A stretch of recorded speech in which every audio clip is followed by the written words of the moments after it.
Hey everyone, just a continuation on of before. Yeah, I guess the long road back begins again in earnest today. Sorry, just going to get settled. Um, you know, it's one of those places you don't know where to start.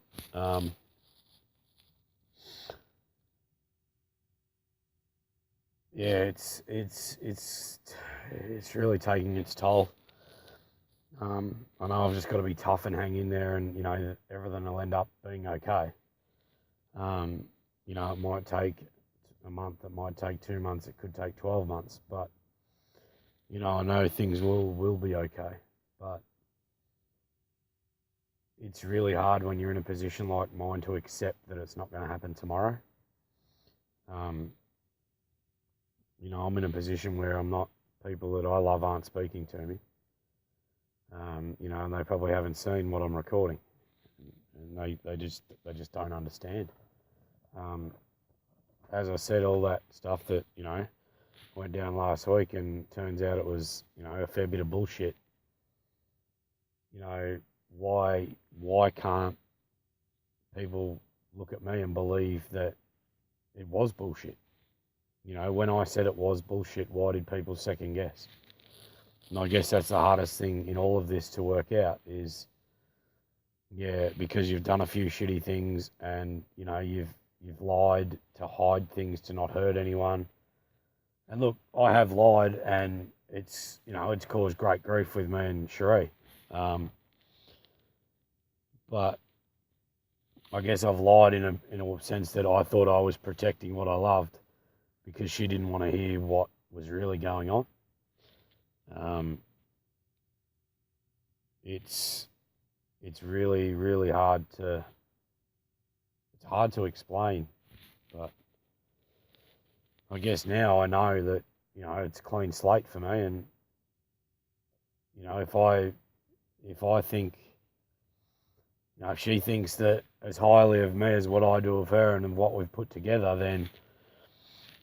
then I know that she's going to be wanting the same things. But it's going to be hard for her to let her guard down to let me back in to to start to rebuild this thing, because it's going to have to be rebuilt from the ground up. Um, we're lucky that we've got what we have, and I'm the one who's probably taken that for granted for too long. Um, but the truth of the matter is, I don't take it for granted. I love it, and I work till I'm dead for it. But when you feel something inside and you can't portray it, and your actions don't allow you to do the things that you want to do, then it makes life really difficult.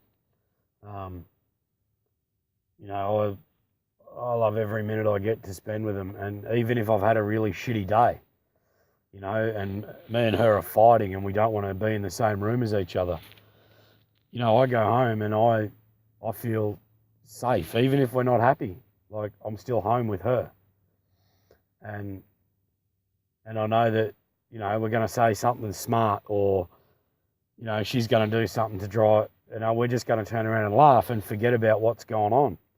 And that's our great strength, is no matter what's going on, we can make each other smile.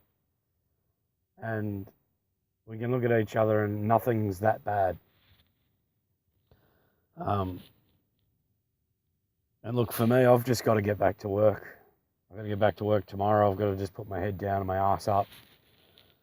And you know what? I could live in my ute for the next 6 months, and I wouldn't give a rat's ass, to be perfectly honest. I don't want 1 cent of what I'm going to earn over the next period.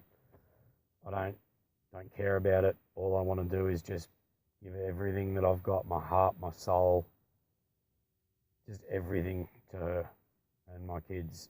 And I want her to be able to look at me in 12 months' time. I actually wanted to say thank you for giving me back you.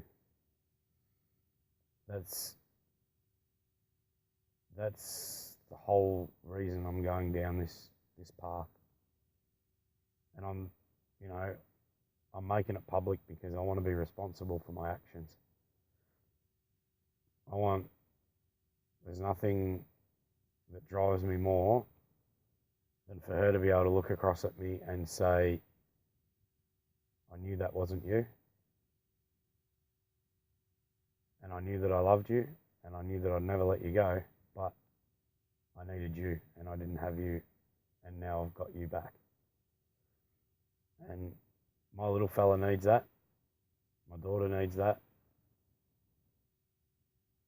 And, you know, she said something a couple of weeks ago that absolutely broke my heart. I was talking to her, and I called her my stepdaughter. And that's, you know, she's always classed me as her second dad. And she turned around to me and she goes, you and Mum aren't married, so you're just my guardian. And it absolutely tore me to shreds. It broke my heart, because she means the whole world to me. And, you know, because of the crap that I've had to put up with and the shit that I've put myself through, I've lost touch. I've lost touch with my own daughter.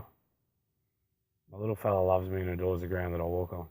And, you know, there's not a day where I go to cricket or I'll go and play, and he just wants to be there with me. And at the moment, he can't have me. And I know it'll be breaking him. And I know it'll be breaking Cherie too, because she knows that, all bullshit aside, that I'm there for her. I'll never leave her side. But she's been hurt.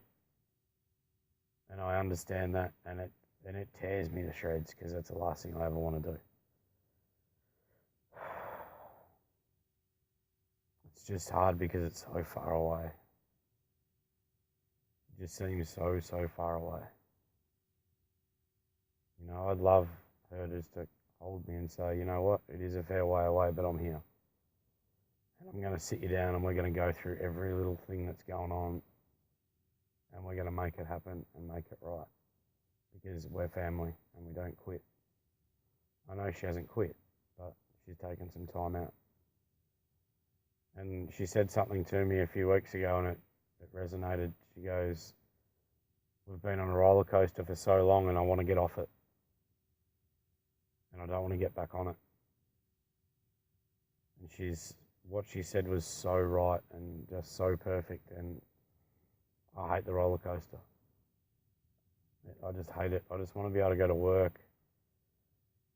I just want something, the part of me, to trigger me just to say, right, I just want to go to work. I want to earn as much money as I can. I want to give it all to you. I want you to make our future financially bright and secure. And I'll bring the love, and I'll bring the undying support that you've always had from me. That'll still be there, but the other bullshit won't be. And that's all I wanted to hear. I wanted to know that I'm not giving up. I wanted to know that I'm not going to go back on my cocaine binges, my weed binges. Fuck, $1,000 a week on coke. Wow. Coke and weed. I'd have coke at night to stay awake, and I'd have weed during the day to mellow me so I could go to work and do my shit. And it just spiraled out of control. And man, it's crazy. And people think that I'm not working, or I'm not doing this, or I'm not doing that, because I'm not bringing home the money that I should be. So they jump to other conclusions. Oh, you're a gambling addict. Oh, you're this. Oh, you're that. Oh, you're not actually going to work. You're not making that much money. The stupid fucking thing is, I was going to work and I was making the money, but it was going straight up my nose and out my mouth. And I still looked after what I had to at home, the bills, you know, the food on the table, the kids, all that shit, all those duties. But I was just oblivious to what was going on around me. My heart was a million miles away. My head was a million miles away. And the day that she understands that is the day that she can start to forgive me.